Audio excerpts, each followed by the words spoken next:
Okay, we're gonna do a really fast video here. Some people have been referring to Tom from Weapons Education and Ed Brown and their epic showdown. First and foremost, when I took a investigation class and I was going for my associate's degree, the professor was a man I've mentioned time and again. He was the Virginia State Trooper. He told us, if you didn't see it, it didn't happen. Sorry, I'm a little hazy. I think I'm getting sneezes. He said, if you didn't see it, it didn't happen. Now, Tom uploaded his video where he was, he showed his segment where he's by Ed Brown's guns and Ed Brown has his back to him. And it was like the third time he had been in that area trying to get the hold of Ed Brown. Now, Tom in his discussion said that Ed Brown was very rude. Unfortunately, he did not document that much, but I'm going to start off by saying, even though I did not see Tom and Ed, I do believe Tom. Because I honestly and truly don't think that Tom would lie. Because if he was caught lying about Ed Brown, his reputation would be in the toilet, okay? So I honestly and truly believe that Tom is telling the truth when he says Ed Brown was rude to him. Now, Ed Brown is a high supreme 1911 manufacturer, okay? They don't sell the Joe Blow $600 1911 that our grandfathers carried over in World War II. They sell the fucking jeweled, hand-critiqued 1911s that have had hundreds of hours of craftsmanship put into them. I mean, for Christ's sake, Pete from the Army Channel has an Ed Brown. How many guns did he buy, sell, and how many guns did he sell and trade in order to get that Ed Brown? Okay? Tom has 2 Ed Browns himself, which means Tom gave Ed Brown between $6,000 and $10,000, because those guns are between $3,000 and $5,000. So if you're walking around with 2 Ed Browns, that's like 10 grand right there. Okay? Now, I was Tom's first customer at the OrneryExpressOutlets.com website. I'm emailing Tom like 1 o'clock in the morning and Tom says, call me. I'm like, what? Call me. Okay. Right now. Yeah, right now. So I called Tom. I woke my mother up. My father had a fucking kidney stone. My mother ended up taking him to the emergency room. He's okay now, but... Anyway, I'm talking to Tom on the phone, waking my mother and father up. And Tom was very, very nice to me. He said, right away, I said, I want to buy some Ballistol. I said, I don't want to buy anything real expensive because times are tough these days. I understand.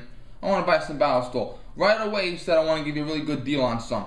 So I went on his website and I became his first customer. Me and Tom were on the horn for a few minutes. And we were talking about... Hold on 1 minute, please.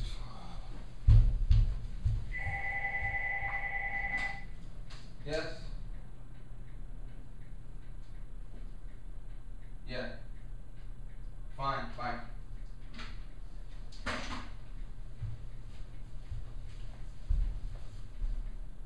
I hate distractions. Okay. I always get interrupted by something. The clock, the computer, or the phone. Ugh. Anyway, this was in September. Yeah. Here's the clock. And it was election day primary where I live. And that day in Brooklyn and Queens, there was a special election to replace Anthony Weiner. Anthony Weiner was a politician, he was a congressman from Brooklyn and Queens, that area. He showed his penis to a bunch of women. He was forced to resign, and they had a special election to replace him. That district was the Democratic stronghold of the country. Nothing but Democrats, 88 consecutive years, 44 consecutive elections, Democratic congressman. They elected a Republican congressman. He went down to Washington and voted yes on H.R. 822. I found out he had won that special election. He took Anthony Weiner's seat, one more for the conservative pro-gun movement. I mentioned that to Tom. Tom said, hey, that's great, man. So I talked to Tom a little bit about that Congressman winning. He's very interested in pro-gun politics, obviously, Tom. And he's nice to hear that a pro-gun congressman was going down to Washington again, finally. So we talked about that. I got on the computer. I ordered some Ballistol.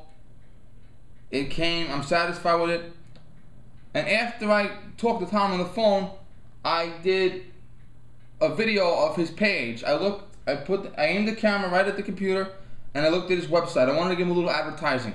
And some Brady campaign fucknuts disliked my video on that. Ugh. So, and I've interacted with Tom a million times. We've talked online. We haven't talked on the phone as much as we want to. We talk about gun rights. We watch each other's videos. I think Tom is one of the nicest guys in the whole world. And Tom said one day he'd love to meet me. Older man, I meet online. What's the harm of meeting him in real life, huh?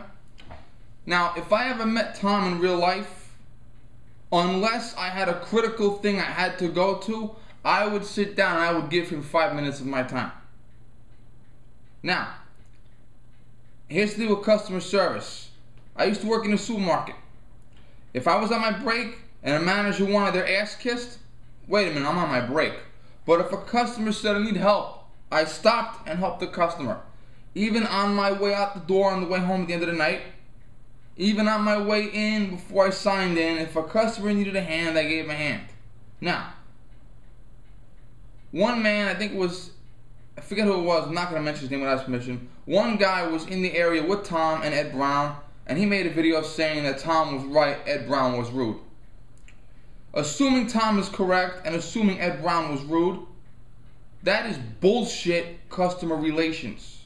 Okay? Because you make a product that costs $5,000. Okay? Now if I buy a 1911 from Ed Brown, I gotta pay $3,000, $4,000, $5,000. Okay? If I pay $5,000 for you, when I see you, I expect you to get on your knees. I want you to get on your fucking knees and say, Vinny, I'm so glad you're here in my presence, okay? If I give you $5,000, I expect my ass kissed. Because I can set that $5,000 on fire.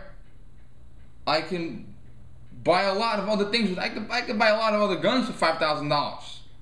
I can take $5,000 in cash and go to my dealer's office and I can buy guns, holsters, ammunition. But I choose to buy a $5,000 Ed Brown. I want some respect. Okay? You have to understand, whatever your product is, whether it's guns, whether it's knives, whether it's food, okay? The customer pays your fucking bills. The customer taking money out of their pocket, giving it to you, pays your bills. Okay? Restaurants, doesn't matter. If you are in any type of service industry, people buying your product pays your bill at the end of the day. Pays your rent, pays your mortgage, pays your car bill. And there are at least 10 people that say, well, Tom said there are at least 10 people that bought an Ed Brown just for him. Just because he said it. 10 people buying Ed Brown handguns. What is that? $50,000? Okay? $50,000. $50,000 is a beautiful car with all the stuff, with all the features in it. Leather seats, sunroof, all the features. $50,000. I can buy one of the nicest cars in the lot. $50,000. So, assuming what happened is true, Ed Brown should be ashamed of himself. If he's innocent, let him make a YouTube video and let him respond to us. But I think that's bullshit. Now, I may never buy a $10,000 or $5,000 1911. Never. But if I had $5,000 or $6,000 and I wanted to buy a 1911, I'm going to Les Bear. Because Tom showed Les Bear. Les Bear went out of his way to be nice to Tom. Kimber is in my hometown. One thing about my hometown, we can't read, but we can be polite. People from my hometown, Kimber, met Tom. They treat him with respect. They shook hands with him. They put their arm around him. They went over a couple of products with him. Smith & Wesson. Okay? Pretty much everybody Tom ran into went out of their way to treat him with respect.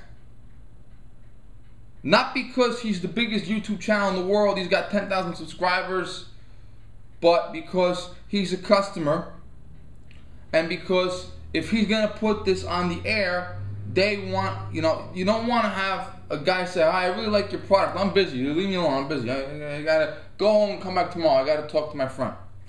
Okay, fucking Wizard of Oz, go away and come back tomorrow.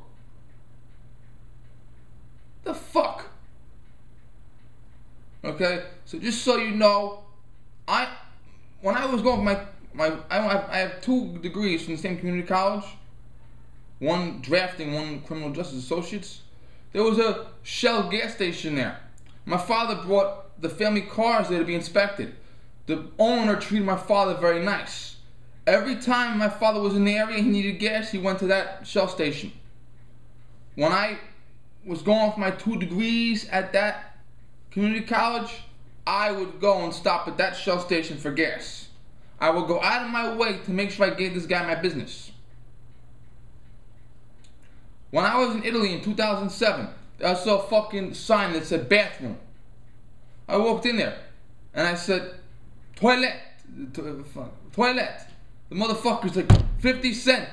I'm like, huh? You got a fucking sign that says toilet, and I come in there, toilet 50 cents. So I walked out, and as I walked out, I said in his language, I said, Fangula vese mamada. I told him fuck your mother's face in Italian. And I went to another area, and I said to this guy, listen, I need to use the bathroom. Sure, go right ahead. It was one of those bathrooms where you had to put the coin in to open the door to get in. I gave the guy a note, a bill, dollar bill, whatever they call it. He gave me some change. The person before me went into the bathroom, held the door for me so I didn't have to pay to get into the thing. I took my piss, and on the way out, you know what I did? I bought a coffee. Because the guy was nice enough to let me use his bathroom, therefore I bought a coffee. Okay? And Tom, I said before, I'm either going to go to my dealer for my guns, and if I have knives and other accessories, I'll buy them from Tom on a Army Express outlet. Because Tom treated me nice. And because Tom treated me nice, if I need something in the future, I want a knife, I want a holster, I'm going to go and I'm going to ask Tom about it. Okay? And I'm going to tell my viewers, if you need any gun accessory, go to armoryexpressoutlet.com and Tom will give you a good deal. Holsters, ammunition. He's also an FFL dealer, so if your dealer can't find the gun, he and your dealer can work out a deal to send you the gun. He sends the gun to your dealer and your dealer signs it over to you. Okay? So that's my thing about customer service, okay? When someone gives you their money, you need to be respectful to them. Okay, thank you.